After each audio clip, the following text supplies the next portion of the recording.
విద్యుత్ ఛార్జీలు పెంచట్లేదు అన్నటువంటిది అబద్ధం. 2 ఏళ్ల చంద్రబాబు పాలనలో విద్యుత్ శాఖ ప్రగతి నివేదికను విడుదల చేసిన మంత్రి గొట్టిపాటి రాష్ట్ర ప్రజలపై ఏకంగా 20,000 కోట్లకు పైగా ఛార్జీల భారం.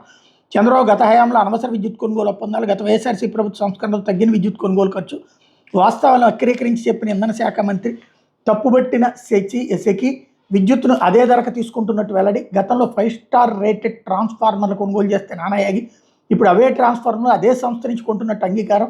జగన్ హయాంలోని డిస్కంలు ఏ గ్రేడ్ సాధిస్తే సి గ్రేడ్ అంటూ అసత్యాలు. ఓవరాల్గా వాళ్ళు నిరంతరం చేసేదే అది. ఇక్కడ సమస్యల్లో ఒకటే, కరెంటు బిల్లులు జగన్ టైంలో పెరిగినాయా పెరగలేదు. జనాలకి డైరెక్ట్గా తెలిసేది ఈ పదాలు, ఈ పదడాంబికాలు తెలియవు వాళ్ళకి.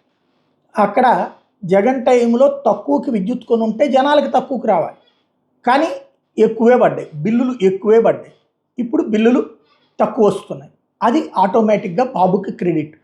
కరెంటు కోతల విషయంలో మాత్రం జగన్ కంటే ఇప్పుడు కోతలు ఎక్కువ ఉన్నాయి, ఈ మాట వాస్తవం.